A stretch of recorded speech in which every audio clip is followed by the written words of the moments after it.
Welcome to The Artist Matters. I'm Alex Rudy, and each week you will meet incredible artists from all walks of life. Filmmakers, writers, actors, painters, musicians, and so many more, sharing their stories to motivate and inspire the creative in you. Whether you're doing it for fun or looking to make a living, this show will help you on your journey to bring out the artist within and letting the world know that your art matters.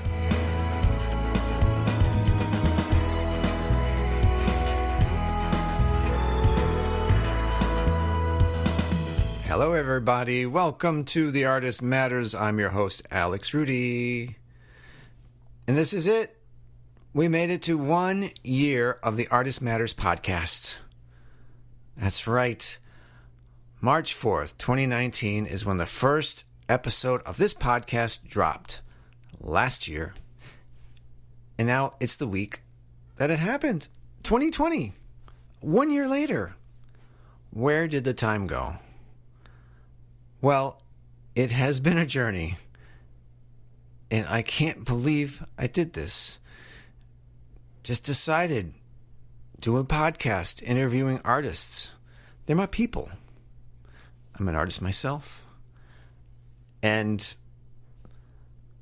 I felt it was time to have a podcast spotlighting them. All kinds of artists.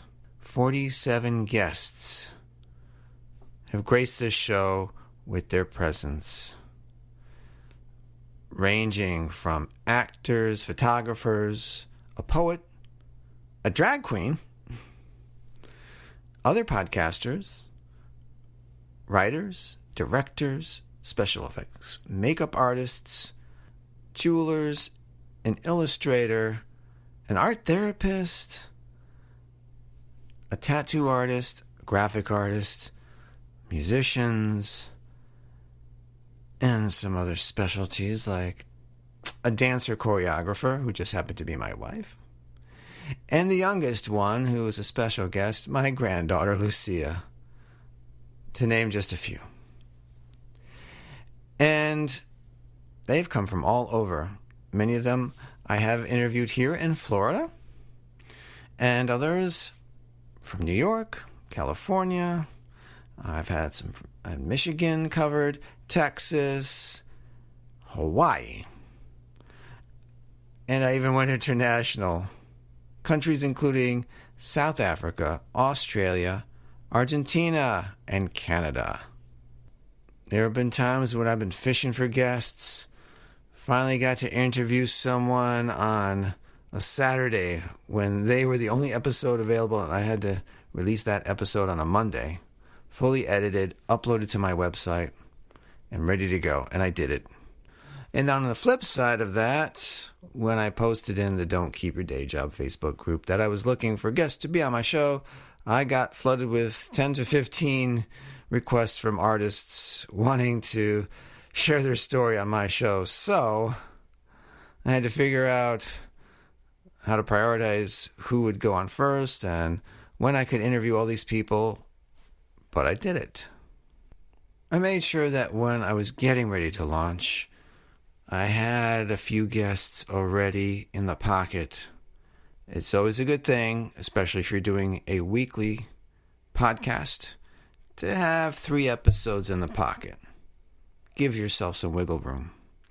Because you don't want to be going, I have to do something a week. What am I going to do? So I made sure I had a few ready. And it was people I knew. Got to arrange a time with them. Made up a lot of questions based on their bio, and a lot of it worked. Some of it didn't at first. I had to edit an episode down a lot. But I learned as I went on. And some of my previous guests even referred future guests to me. So thankful for that. Being part of the groups on Facebook and other places, got to connect with a few more artists. Then when I saw that theater networking event in Tampa, Florida, I had the business cards. I was ready to go and make some new connections. And I got 2 guests out of that so far. It is a grind, though. If you're looking for guests, I'm telling you, it can be challenging at times, because once you find that guest, it's making sure you get a bio from them, because I need something to base my questions off of. Sometimes they have a website with all that information on, and I can pick or choose stuff that interests me. Sometimes it's a really expansive one, so I have to pick and choose questions that I think will interest me and hopefully interest the audience.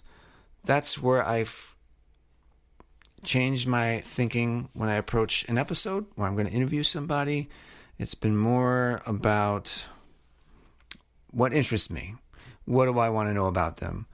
Based on what I see. What about their bio is something I really want to dig deeper and learn more about. Hopefully that translates into information that'll be great for the audience. And then, of course, arranging the time to meet up with them. Most of my chats have been through video, and connections have been great for the most part. There's been some technical glitches. I've had the power shut off on me in the middle of one. Video glitching and stuff like that. I don't know what happened to one interview there. I stumble here and there, but thankfully I could just stop recording and start over again. I know some podcasters take notes when they're interviewing someone. I just don't do it. I just want to be fully engaged and respond and listen to what the person's telling me and how their process works, their childhood, how they got into the specific art they're specializing in, or if they're doing multiple things. And then I'll take notes later. I'll listen to the episode and jot down what stands out to me. And, of course, once I'm done, this happened to me in one of my early interviews when I said, "Thank you for being on the show." The person, hung up right away. I'm like, oh, that's kind of weird.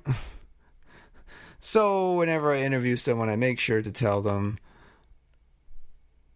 don't hang up on me the minute I say goodbye. Well, it's been a great time having you on the show. There's a little after show. I just little chit chat and thank them again. And I ask them for a headshot. Always important to have that for the website. Some kind of photo that they would like to have put up on theartistreallymatters.com. And depending on who I interview first, their episode will drop sooner, and then I'll have the other one show up a few weeks later or the week after. And episodes drop every Monday morning at 7 a.m. as I do have a day job, and it's the best time for me to post episodes on other social media platforms because they don't automatically go to them, and I have to be at the day job by 8:30. So it gives me time to do that. And that's it. Show's out there. And hey, we got 1,806 downloads, which is pretty nice. I'm glad that people are listening and checking it out. Can grow more. Working on that. See how that happens. And this really has been a growing experience. I didn't think I'd be able to interview people like this over time and feel a real groove. It's great to talk to artists and learn their stories and hold this conversation with them through video chat most of the time.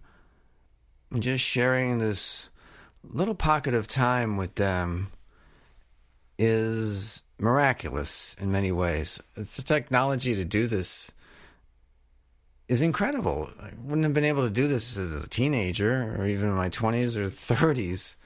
But here we are in this day and age and can have a nice video chat, which is what I prefer. I want to see who I'm talking with. A phone interview without seeing that face doesn't do it for me. I want to have someone I could look into their eyes and connect and react off to them and really see the emotion coming across as they talk about something. And speaking of the artists, I'm so impressed and amazed that so many of them find a way to keep going on.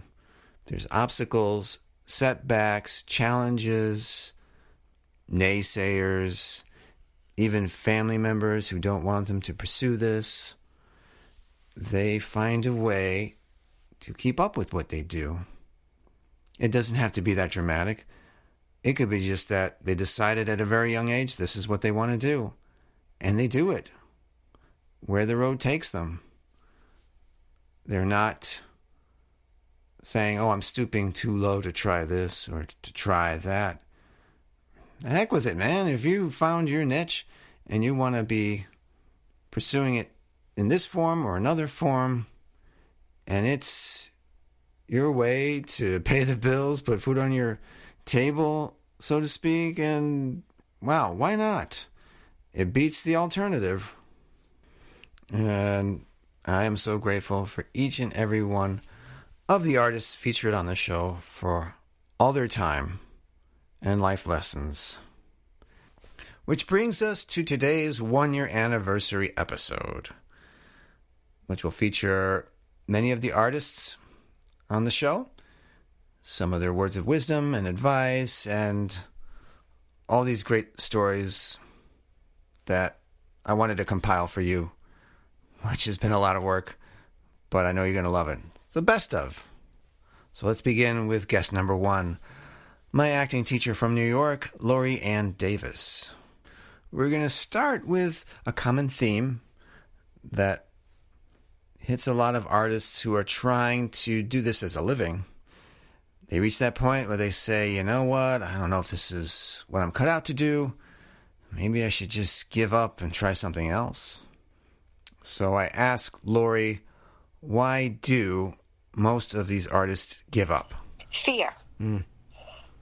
Fear and, again, a lack of communication and allowing themselves to be human. Listen, I'm far from perfect. That's not what I mean. But when something goes wrong, like one thing, people are just like, okay, that's it, I'm done. No, that's not life. Life is full of ups and downs, and there's nothing wrong with being sad or taking a break or having moments. But I guess I just don't understand that, because there's been so many things in my life that tragic things and loss and abandonment, and I could have given up.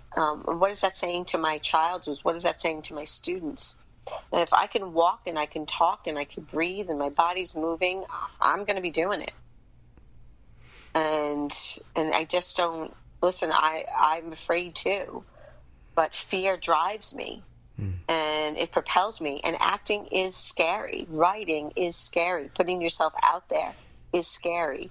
And again, people will like you and people will be jealous of you. And I think people still say, how dare she open a studio, a single mom with no money, that she keeps going and she keeps going. There's no other choice for me.